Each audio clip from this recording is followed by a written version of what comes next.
Angin kiring berhembus menyapu debu di atas hamparan tanah kosong di kawasan Kalasan. Bardi menatap nanar selembar kertas sertifikat tanah di tangannya yang kini tak lebih berharga dari sekadar bungkus kacang. Uang tabungan sebesar 250 juta rupiah yang ia kumpulkan dengan darah dan keringat selama bertahun-tahun lenyap seketika akibat penipuan keji berkedok investasi properti.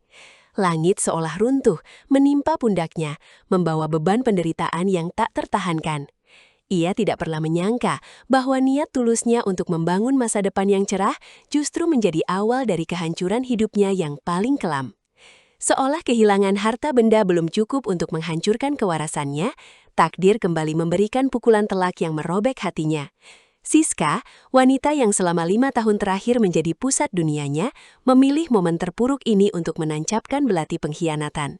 Dengan tatapan penuh rasa jijik dan nada suara yang merendahkan, wanita itu melontarkan kata-kata menyakitkan tentang betapa menyedihkannya hidup bersama seorang pecundang miskin. Cincin pertunangan sederhana yang dibeli Bardi dengan susah payah dilemparkan begitu saja, seolah melambangkan cinta mereka yang kini tak ada artinya lagi di mata Siska. Hujan deras tiba-tiba turun membasahi bumi, seolah langit ikut menangisi nasib tragis yang menimpa Bardi. Dalam keadaan berlutut tak berdaya di atas aspal yang dingin, ia dipaksa menyaksikan pemandangan yang akan terus menghantui setiap malamnya. Siska berjalan tanpa menoleh sedikit pun, memasuki sebuah mobil mewah milik pria lain yang menjanjikan kemewahan instan. Di bawah rintik hujan yang menusuk tulang, Bardi membiarkan air matanya menyatu dengan air langit, merasapi setiap detik rasa sakit dan penghinaan ini untuk diukir menjadi sebuah dendam yang membara di dasar jiwanya. Di dalam kamar kosnya yang pengap dan sempit, bayangan masa lalu terus berputar bagai kaset rusak di kepala Bardi. Bau kemiskinan dan keputusasaan menguar dari setiap sudut ruangan. Namun, kali ini ada yang berbeda dari pancaran mata pria itu. Kesedihan dan keputusasaan perlahan menguap, digantikan oleh kobaran api amarah yang menyala terang.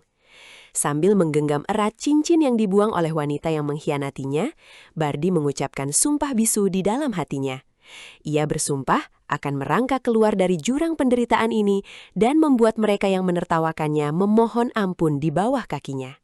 Tepat ketika Bardi bersiap untuk menghadapi kenyataan pahit sebagai gelandangan yang kehilangan segalanya, sebuah ketukan pintu membawa selembar surat resmi dari pemerintah pusat. Dengan tangan gemetar dan sisa-sisa harapan yang hampir padam, ia membaca deretan kalimat yang tercetak di atas kertas tersebut.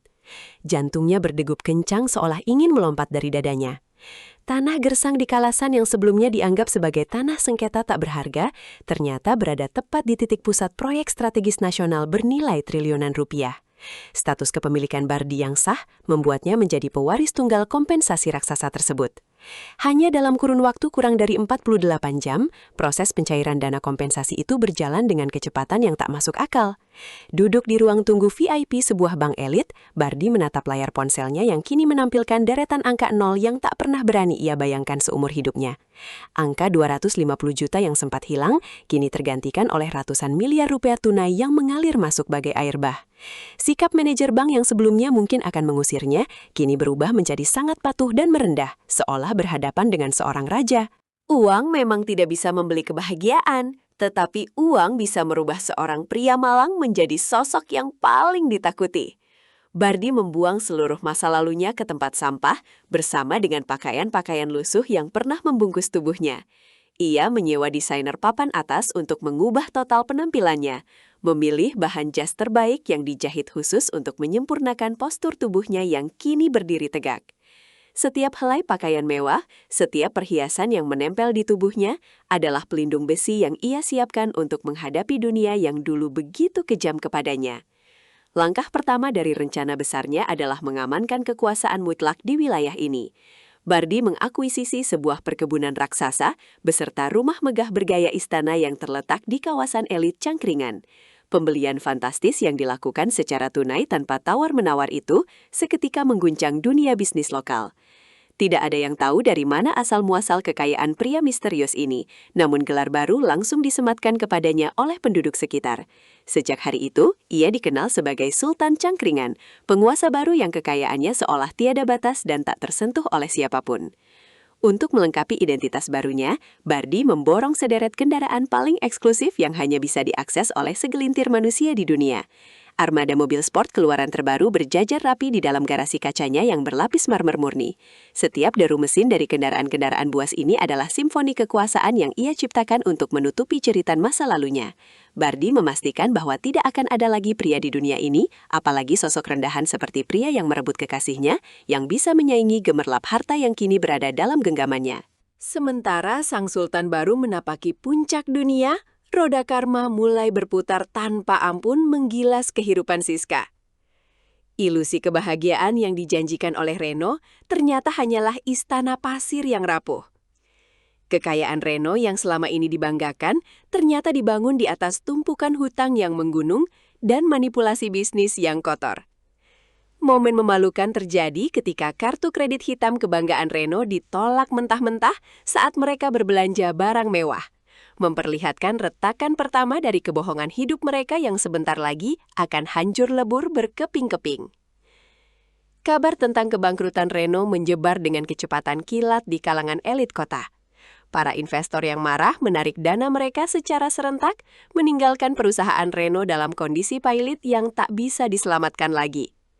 Aset-aset mewah disita oleh bank dan panggilan penagih utang menjadi teror harian yang mencekik leher. Siska, yang rela mengorbankan cinta tulus demi gelimang harta, kini harus menelan kenyataan pahit bahwa ia telah melompat dari perahu yang tenang menuju kapal rongsok yang sedang tenggelam dengan cepat ke dasar lautan.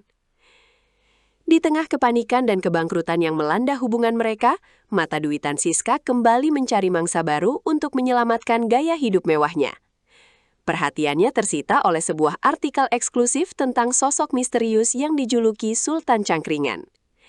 Rumor tentang kekayaan pria tak berwajah ini, yang konon mampu membeli setengah kota dengan uang tunai, membangkitkan kembali insting parasit di dalam diri Siska. Wanita licik itu segera merancang rencana licik di kepalanya, berniat membuang Reno yang kini tak berguna untuk menempel pada sang sultan kaya raya. Kesempatan emas yang ditunggu-tunggu Siska akhirnya datang dalam bentuk sepucuk surat undangan eksklusif. Sebuah pesta gala amal super mewah akan digelar oleh sang Sultan Cangkringan di istana pribadinya. Dan entah karena keajaiban apa, nama Reno masih tercantum dalam daftar tamu undangan, berkat sisa-sisa koneksi lamanya. Bagi Reno, ini adalah kesempatan terakhir untuk memohon suntikan dana dari para konglomerat. Namun bagi Siska, pesta malam itu adalah panggung utama untuk merayu sang miliarder misterius dan mengubah nasibnya kembali menjadi ratu.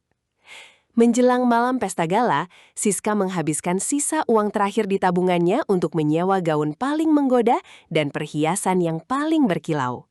Ia memoles wajahnya dengan riasan terbaik, menutupi setiap jejak keputusasaan dengan lapisan kesombongan palsu. Di depan cermin, ia terus berlatih melontarkan senyuman paling manis yang ia miliki, bersiap untuk mengeluarkan seluruh pesonanya demi menjerat hati sang sultan. Wanita itu sangat yakin bahwa kecantikannya adalah senjata mematikan yang tidak akan mampu ditolak oleh pria manapun di dunia ini. Sementara sang mantan kekasih bersiap dengan niat busuknya, di seberang kota, sang tuan rumah juga tengah mempersiapkan penampilannya yang sempurna. Bardi membalut tubuhnya dengan tuxedo pesanan khusus yang ditenun dari benang sutra paling langka. Sambil memasang jam tangan berlian seharga miliaran rupiah di pergelangan tangannya, sudut bibirnya menyunggingkan senyum tipis yang mematikan.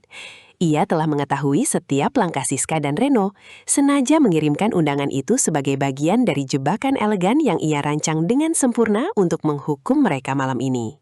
Ketika pintu utama istana Cangkringan terbuka, Siska dan Reno seketika terdiam mematung, seolah paru-paru mereka lupa bagaimana caranya bernapas. Kemegahan yang terhampar di depan mata mereka benar-benar melampaui akal sehat manusia biasa.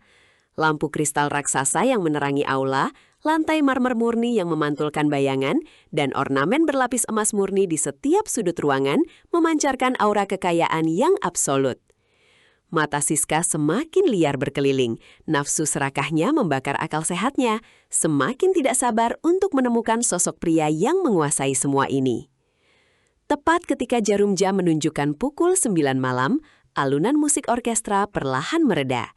Pembawa acara melangkah ke atas mimbar, mengumumkan dengan suara bariton yang menggema ke seluruh ruangan bahwa momen yang dinanti-nantikan telah tiba.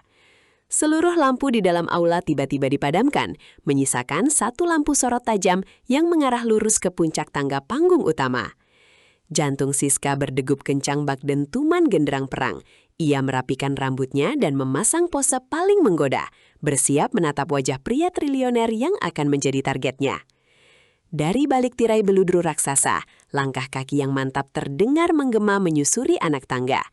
Saat sosok misterius itu akhirnya melangkah memasuki cahaya lampu sorot, aura kekuasaan mutlak yang dipancarkannya memaksa seluruh tamu untuk menahan napas dalam kekaguman. Pria itu berdiri tegak bagaikan seorang dewa penguasa alam semesta yang menatap rendah para makhluk fana di bawahnya. Ketampanan yang dulu tertutup oleh debu kemiskinan kini memancar sempurna melalui rahangnya yang mengeras dan tatapan mata sedingin es di kutub utara. Seperti disambar petir di siang bolong, Siska merasa aliran darah di seluruh tubuhnya membeku seketika. Lututnya melemas hingga nyaris ambruk menabrak meja di dekatnya. Wajah miliarder agung yang dielu-elukan oleh ribuan tamu itu adalah wajah pria yang dulu ia ludahi dan ia buang bagaikan sampah yang tak berguna. Pria yang dulu ia campakan demi seorang penipu berkedok konglomerat, kini berdiri sebagai penguasa yang tak tersentuh.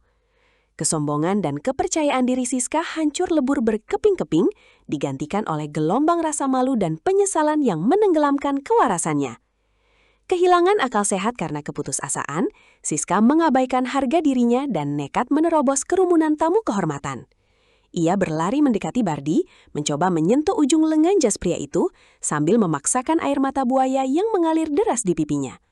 Dengan suara bergetar yang dibuat-buat, ia melontarkan kata-kata penyesalan dan mencoba mengingatkan Bardi akan kenangan manis masa lalu mereka. Ia berharap bahwa jauh di lubuk hati pria itu masih tersisa setitik rasa cinta yang bisa ia eksploitasi untuk menyelamatkan hidupnya dari kebangkrutan yang mematikan. Namun hati Bardi kini telah bermetamorfosis menjadi bongkahan batu es yang tak akan pernah bisa dilelehkan oleh air mata palsu. Tanpa mengucapkan satu patah kata pun, tanpa memberikan kehormatan berupa balasan kalimat, ia hanya menepis tangan kotor wanita itu dengan gerakan pelan yang syarat akan rasa jijik. Sebuah isyarat mata singkat darinya sudah cukup untuk membuat barisan penjaga keamanan bertubuh raksasa bergerak maju. Dengan kasar dan tanpa ampun, para penjaga itu meringkus Siska yang terus meronta histeris beserta Reno yang hanya bisa terdiam menggigil ketakutan. Tubuh Siska dan Reno dilemparkan begitu saja melewati gerbang besi istana yang menjulang tinggi, mendarat dengan keras di atas aspal jalanan yang dingin dan basah. Pintu gerbang tertutup rapat dengan suara dentuman keras, memisahkan dunia kemewahan di dalam dengan realitas pahit di luar. Duduk mengangkang di atas tanah kotor dengan gaun mahal yang kini robek dan riasan wajah yang luntur berantakan, Siska menjerit sejadi-jadinya memecah kesunyian malam. Penyesalan yang tiada tara merobek jantungnya, menyadari bahwa ia telah membuang berlian murni hanya demi sepotong kaca murahan. Jauh di atas sana, berdiri di balkon istananya yang menyentuh awan, Bardi menyesap anggur merah mahalnya sambil menatap gemerlap lampu kota yang terhampar di bawah kakinya. Jeritan penyesalan Siska yang menggema dari luar gerbang hanyalah sekadar musik latar yang melengkapi kemenangan absolutnya malam ini. Dari seorang pemuda malang yang kehilangan segalanya di tanah gusuran Kalasan, ia telah bangkit menjadi sang sultan cangkringan yang ditakuti dan dihormati. Pembalasan dendamnya telah tuntas dengan sangat sempurna, membuktikan bahwa orang yang paling berbahaya adalah ia yang berhasil bangkit dari kehancuran.